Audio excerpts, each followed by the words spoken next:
कुंडलिनी नहीं, चेतना का जागरण, एक सच्चा खुलासा। ब्रह्मालय चैनल में हृदय से आपका स्वागत है। प्रणाम प्रिय साधकों, जिज्ञासुओं और चेतना के खोजियों। आप सभी का ब्रह्मालय में गहन, शांत और अंतर्मुखी स्वागत है। मौन में उठती ऊर्जा, भीतर की गुप्त यौगिक यात्रा। यह कोई साधारण चर्चा नहीं है। यह केवल ज्ञान नहीं, यह एक अनुभव की दिशा है। ऊर्जा का सत्य। आप वास्तव में क्या हैं? जब आप स्वयं को देखते हैं तो क्या देखते हैं? शरीर, विचार, भावनाएं या कुछ और? सत्य यह है, आप इन सब के पीछे एक जीवित चेतना ऊर्जा तंत्र है। यह शरीर केवल माध्यम है, मन केवल उपकरण है, पर जो इन्हें संचालित कर रहा है वही आपका वास्तविक स्वरूप है। इसे नाम देना आवश्यक नहीं, पर समझने के लिए हम इसे प्राण कह सकते हैं। ऊर्जा बिखर क्यों जाती है? यदि प्राण इतना शक्तिशाली है तो फिर हम अस्थिर क्यों हैं? क्योंकि ऊर्जा बिखरती है। हर विचार ऊर्जा की दिशा बदलता है। हर प्रतिक्रिया ऊर्जा को बाहर खींचती है। हर भय ऊर्जा को संकुचित करता है। आपका मन एक खुला द्वार है जहां से ऊर्जा निरंतर बाहर बह रही है। इसलिए पहला लक्ष्य ऊर्जा उठाना नहीं है। पहला लक्ष्य है ऊर्जा का रिसाव रोकना, स्थिरता, साधना का पहला द्वार। अब प्रश्न है, कैसे? सबसे पहला और सबसे कठिन चरण, स्थिर बैठना।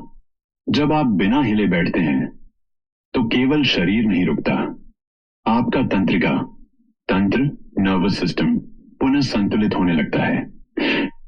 शरीर की हर छोटी हरकत ऊर्जा खर्च करती है। जब आप रुकते हैं तो ऊर्जा संचित होने लगती है। श्वास, ऊर्जा का द्वार। अब आते हैं श्वास पर। श्वास केवल ऑक्सीजन नहीं है, यह ऊर्जा का मुख्य माध्यम है। शुरुआत में आप श्वास को देखते हैं बिना बदले। धीरे धीरे श्वास लंबी होती है, फिर छोटी होती है, फिर सूक्ष्म होती है। एक क्षण आता है जहां श्वास लगभग गायब सी हो जाती है। यही वह बिंदु है जहां प्राण बिखरना बंद करता है। चिंतन का विसर्जन। अब सबसे कठिन भाग, विचार। आप उन्हें रोक नहीं सकते, आप उन्हें मिटा नहीं सकते, पर आप उनसे अलग हो सकते हैं। मैं सोच रहा हूं से सोच हो रही है। यह परिवर्तन ही साधना का केंद्र है। जब यह होता है तो ऊर्जा अब विचारों में नहीं बहती। ऊर्जा का पुनर्संरेखण अब कुछ बदलता है। आप प्रयास नहीं कर रहे होते, फिर भी रीढ़ सीधी हो जाती है। ध्यान भीतर खींचता है, शरीर हल्का लगता है। यह संकेत है ऊर्जा वापस केंद्र में लौट रही है। मौन, वास्तविक द्वार। अब जो आता है वह शब्दों से परे है। कोई दृश्य नहीं, कोई चमत्कार नहीं, केवल गहरा जीवित मौन। यही वह स्थान है जहां ऊर्जा स्वयं मार्ग बनाती है। यहां कोई तकनीक काम नहीं करती, यहां केवल समर्पण और स्थिरता काम करती है। ऊपर उठना एक गलत समझ। बहुत लोग कहते हैं ऊर्जा ऊपर उठती है, पर समझिए, यह भौतिक ऊपर उठना नहीं है। यह चेतना की दिशा का परिवर्तन है। बाहर से भीतर, विचार से मौन, अहंकार से शून्य, शिखर और उसके पार।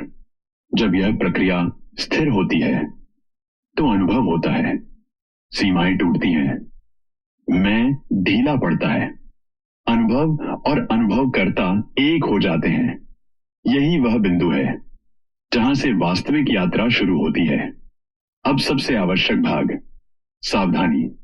ऊर्जा को फोर्स करना, अनुभवों के पीछे भागना, विजुअलाइजेशन और कल्पना में खो जाना, मानसिक अस्थिरता को नजरअंदाज करना, किसी व्यक्ति पर पूर्ण निर्भर हो जाना। यह मार्ग बहुत सूक्ष्म है, यह खेल नहीं है, चेतावनी। आज के समय में बहुत से लोग कुंडलिनी एक्टिवेशन, एनर्जी ट्रांसमिशन या स्पिरिचुअल कोच के रूप में सामने आ रहे हैं। तुरंत जागरण के दावे, चमत्कारी अनुभवों का वादा, विभिन्न परंपराओं का मिश्रण, यह भ्रमित कर सकता है। ऊर्जा जागरण कोई बाहरी सेवा नहीं है, यह भीतर की परिपक्वता का परिणाम है। सजग रहें, स्थिर रहें, अनुभव से सत्य को पहचानें। साधना का सार, आपको कुछ करना नहीं है, आपको केवल यह करना है, स्थिर होना, श्वास को देखना, विचारों से अलग होना, जीवन को सरल बनाना। जब यह होता है तो ऊर्जा स्वयं उठती है। अंतिम संदेश, जब आप रुकते हैं तो भीतर चलना शुरू होता है। जब आप मौन होते हैं तो सत्य बोलता है, और जब आप भीतर उतरते हैं तो पाते हैं जिसे आप खोज रहे थे वह हमेशा से यही था। हृदय से धन्यवाद जो आप ब्रह्मालय चैनल से जुड़े हैं, सुन रहे हैं और इस यात्रा का हिस्सा हैं। प्रणाम। अगले एपिसोड तक। ब्रह्मालय, अमरेंद्र।